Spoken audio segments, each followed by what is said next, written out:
اچھا لوگوں کا بھی عجیب حال ہے، جب نبی کے معنی کی تشریح کرنے لگے، سمجھا، ایک لفظ ملا قرآن میں نبی امی،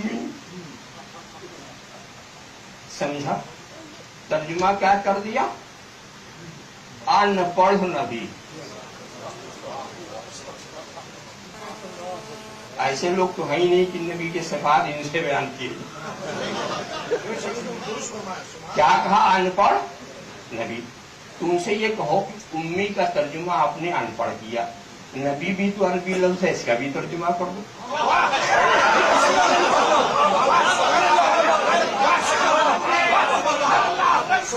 عربی لفظ ہے نا، اس کا بھی ترجمہ کر دو، اس کا بھی ترجمہ کر دو کہ نبی کسے کہتے ہیں؟ نبی نبوت سے ہے، اور نبی کہتے ہیں خبر والے کو، نبی کہتے ہیں خبر والے کو، رحیم کہتے ہیں رحم والے کو، کریم کہتے ہیں کرم والے کو، لطیف کہتے ہیں لطف والے کو، بالوا نبی کہتے ہیں خبر والے کو۔ اب خبر والے کئی قسم کے، خبر لینے والا، خبر دینے والا، خبر رکھنے والا۔ اچھا خبر دینے سے کوئی نبی ہوتا؟ ریڈیو بھی خبر دیتا، ٹیلی ویژن سے بھی خبریں آتی، اور اخبارات سے تو بڑی خبریں آتی۔ ان خبروں کے دینے سے کوئی نبی نہیں ہوتا؟ نبی اس خبر کا دینے والا جو نبی کے سوا کوئی نہ دے سکے۔ تو غیب کی خبر دینے والا، غیب کی خبر دینے والا، غیب کی خبر دینے والا، تو غیب کی خبر دینے والا یہ تو ہے نبی کا ترجمہ۔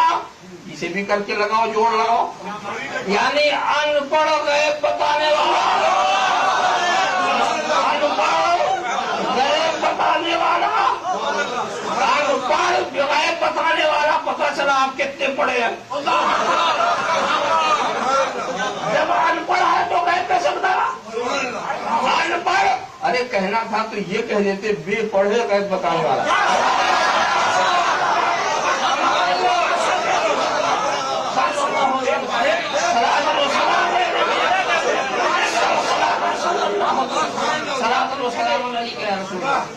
تو یہاں پر میں آپ کی وضاحت کر دوں ابھی اسی لفظ پر کہ دیکھو ترجمہ، اگر ان پڑھ یہ نہ ہوتے یہ نقطہ ان کے ذہن میں آ جاتا۔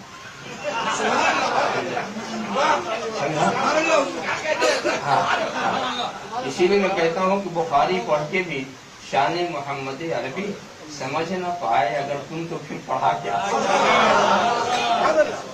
جناب والا تو اب میں آپ کی توجہ چند معنی کی طرف کر دوں تاکہ بات کی وضاحت ہو جائے۔ دیکھیے امی، امی کے معنی ان پڑھ ہے ہی نہیں، اور نہ امی کا معنی جاہل ہے،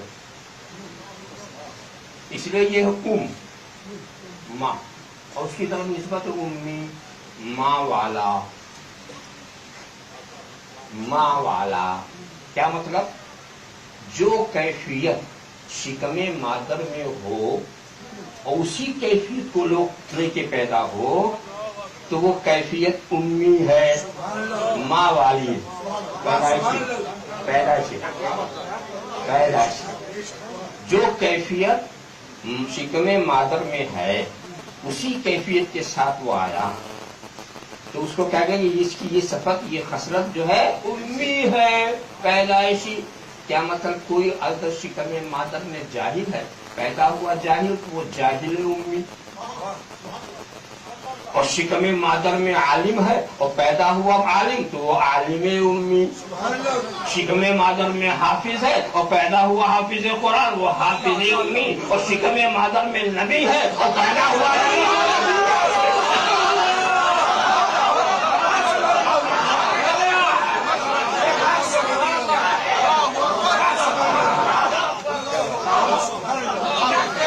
پیدائشی نبی۔ یہاں نبوت نہیں ملی، نبوت لے کے آئے، پیدائشی نبی۔ اچھا یہ نہیں سمجھ میں آیا تھا تو امی کا ایک معنی دوسرا بھی آپ کر سکتے ہیں۔ میں کچھوسے سے آیا، مجھے کوچھوسی کہتے ہیں، کسی کو کانپوری کہتے ہیں، کوئی بریلوی کہلا، جو جہاں سے آتا وہاں سے ہوتا۔ حضور جس شہر میں آئے، جس قریے میں آئے، اس کا لقب ہے ام القرا۔ تو النبی الامی، ام القرا میں آنے والا نبی۔ یہ بھی ترجمہ آپ کر سکتے تھے کہ نہیں کر سکتے؟ کبھی کبھی کوئی مخصوص چیز کی طرف بھی نسبت کی جا سکتی ہے۔ تو سرکار جس کتاب کو لے کر آئے اس کا کتاب ہے ام الکتاب۔ تو النبی الامی کا مطلب تو یہ بھی تو ہو سکتا تھا کہ ام الکتاب کا لانے والا نبی، ام الکتاب کا لانے والا نبی۔ اور امی، ہر چیز کی اصل کو کہتے ہیں، ابتدا کو کہتے ہیں، جس کا تعلق اصل سے ہو وہ امی۔ تو النبی الامی کا مطلب یہ بھی تو لے سکتے تھے کہ وہ نبی جو اصل کائنات ہو۔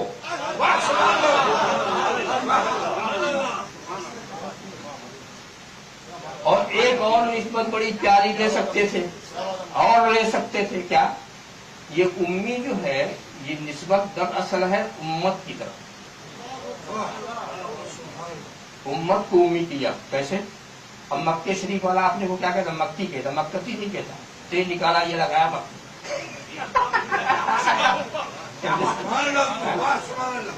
مدینے والا اپنے کو مدنی کہتا، تے نکالا یہ لگایا مدنی۔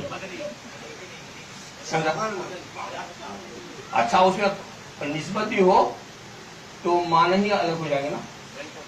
جیسے کہ اگر مکتی، تو یہ مکتی تو ترکیب عجیب ہوگی، یہ میرا مکہ، اس کا ترجمہ یہ ہوگا مدینتی، میرا مدینہ، تو نسبت ہوگی نا۔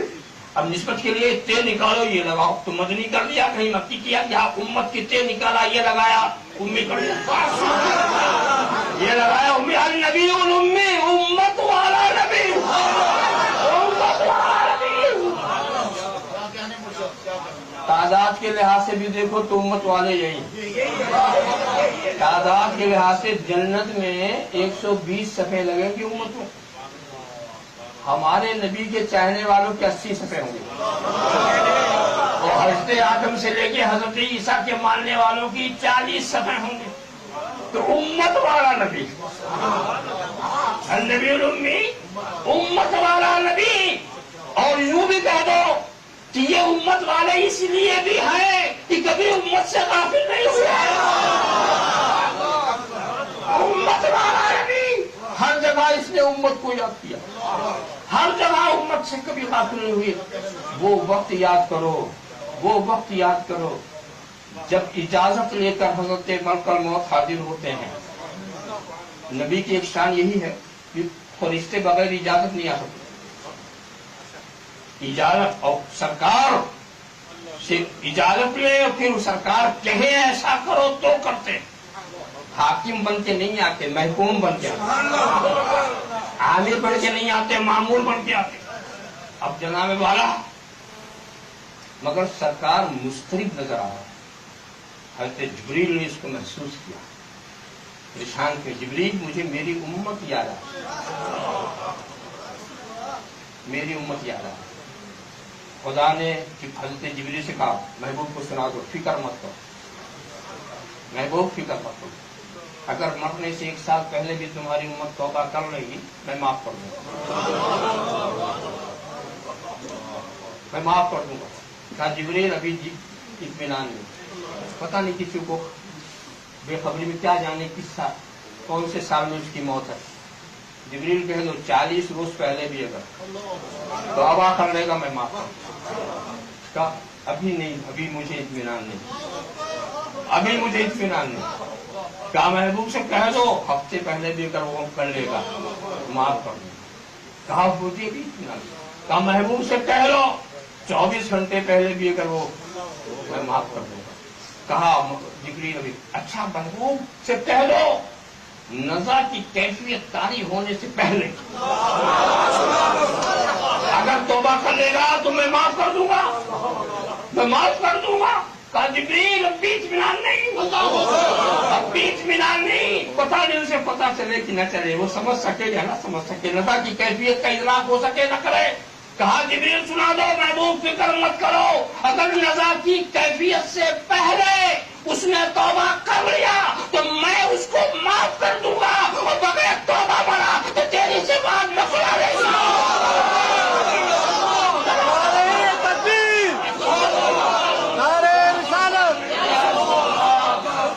تو حضور کہتے ہیں الان توبہ قلبی، الان توبہ قلبی، ہاں اب میرا دل مطمئن ہو گیا، اب میری امت کا معاملہ تو میرے حوالے ہو گیا، اب میں مطمئن ہو گیا، میں مطمئن ہو گیا۔ ذرا سا سوچو، نہ یہاں امت کو فراموش کیا، نہ معراج کے وقت امت کو فراموش کیا، نہ آخرت کہ یہ امت والے نبی، یہ امت سے غافل ہوں گے، یہ امت سے غافل ہوں گے تو امت کا سہارا کون ہوگا، ان کا دستگیری کون کرے گا؟